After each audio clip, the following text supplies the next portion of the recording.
for Daily Living, and I'm your host, Patty Wimmers.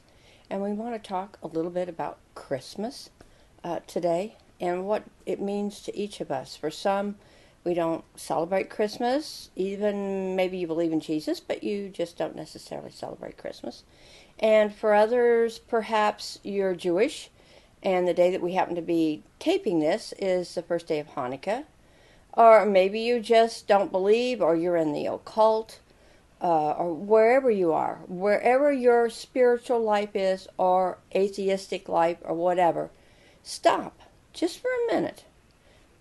It doesn't take, this one should be maybe 9-10 minutes out of your life, and just take a listen and see what the kings did. In Matthew chapter 2, it says, "Now when Jesus was born in Bethlehem of Judea, in the days of King Herod the king, behold, where men came from the east to Jerusalem, saying, Where is he who is born King of the Jews? For we have seen his star in the east, and have come to worship him. But when Herod the king heard these things, he was troubled, and all Jerusalem with him. And when they had gathered all the chief priests and the scribes of the people together," I forgot this one rules up. "He demanded of them where the Christ should be born. And they said to him, In Bethlehem of Judea, for it is written by the prophet, And you, Bethlehem, in the land of Judea, are not the least among the governors of Judah, for out of you shall come a governor who shall rule my people Israel." Now Herod was really upset. And the thing that I think is so terribly interesting is the fact that these are kings. They came from the east, probably from Babylon. They may have even been Jewish. We don't know, because not all the Jews came back to Israel during the time of the kings and the time of the release from Babylonian captivity. They didn't all come back. So perhaps they were those. Perhaps they had heard about the Jewish king from the Israelites as they taught to their people in the oral language and what they had in the written language of the books of Moses. And they taught, that there was to be a king born. And they saw the star, and they began to seek him. Wise men began to seek him. People of wealth, people of honor, people of prominence, and when they came, when you think of it, really, it wasn't just the three kings, and we say it's three kings. We say it's three kings because there were three gifts. It doesn't really say that in the Bible. The kings came to seek him. Now, they traveled in entourages. They didn't just travel, just 2 or 3 people, because there were thieves along the way. And they're going, and they may have, I don't know how long it may have taken them to get there, because they're traveling by camel and by foot. And they're seeking whom they want to find. This Messiah, Yeshua HaMashiach, the Messiah, the King of the Jews. Jesus was a Jew. He was born of Jewish heritage, and he came from the line of the Davidic line. And they were actually seeking him. They wanted to know, where was he?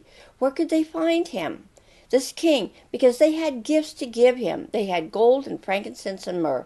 And there's teachings on that. I'm not going to go into that. They were all expensive gifts. Let's just say they were expensive gifts. And obviously the gold was for kings. And they're like, let's go to the king. Maybe King Herod would know. And Herod's like, he doesn't know. And then if you continue to read in Matthew 2, you'll begin to find that they actually went to the priests. And the priests are like, why are you coming to us? And they just kept following the star. They knew it was in Bethlehem. And they went and they saw the star rise over a house. Now, a lot of people forget when the 3 wise men came, even though in our nativity we have the 3 wise men at the feet of Jesus when he was a baby.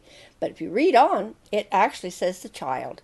He was probably about 2 years old at that time. And they were in a house at that time. And these wise men came to give him gifts. They were seeking him. They were seeking him to give to him, to worship him. All right, what are you seeking this Christmas season? I know. Let me see.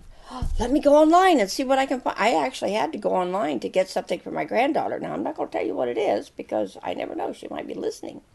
And I went online and I had to actually order it from Amazon. I've never really done that before. It was kind of cool.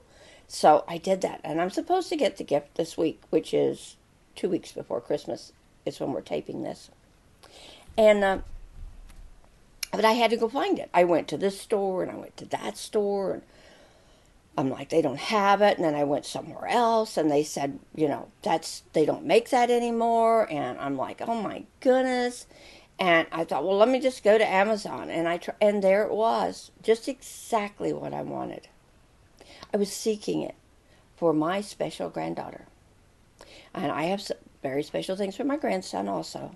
But this was something she had asked me for.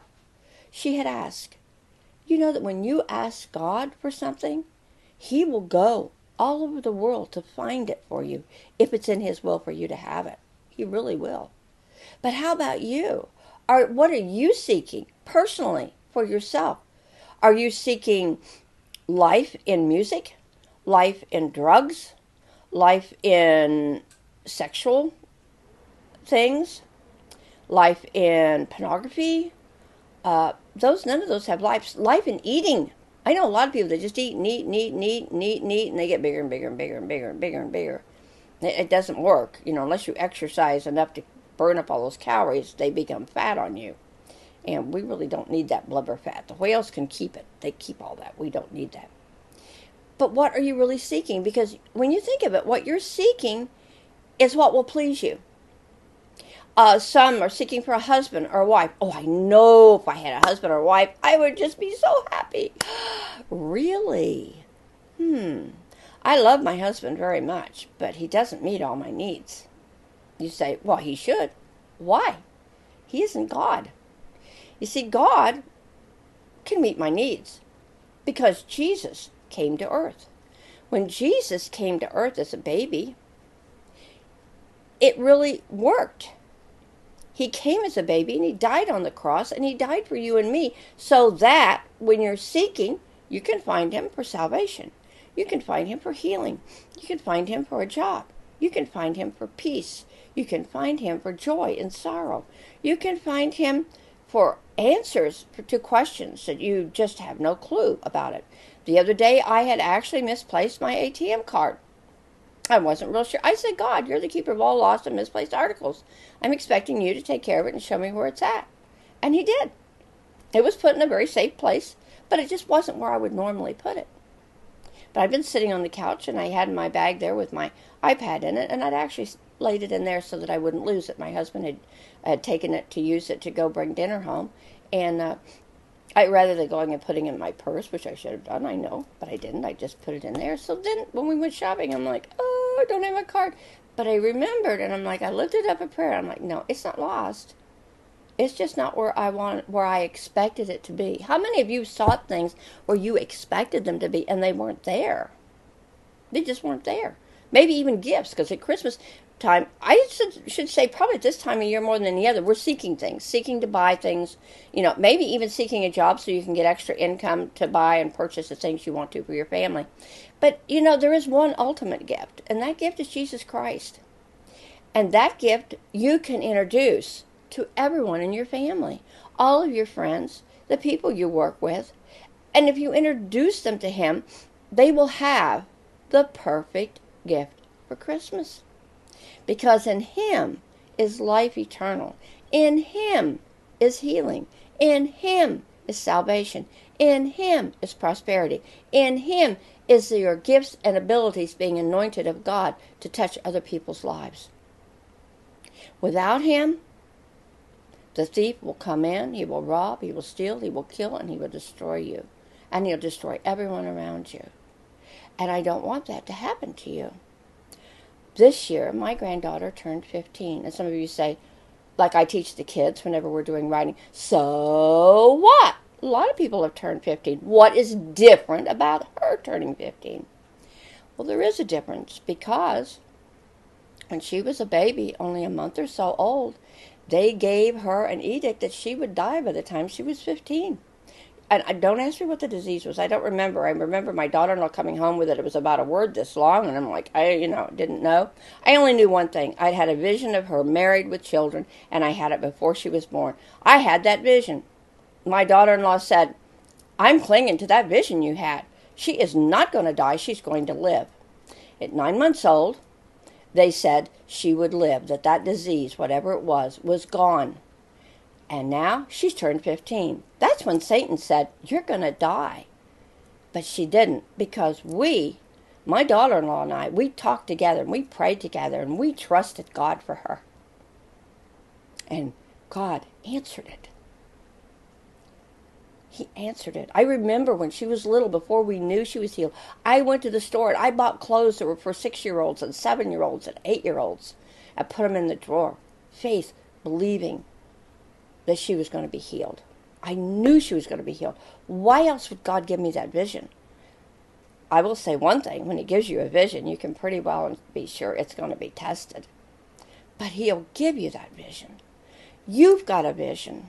Seek Christ this season for your vision to be fulfilled, like mine and my daughter-in-law's were.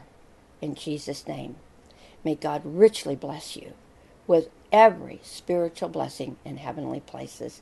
And this is Bread for Daily Living, and I am your host, Patty Wimmers.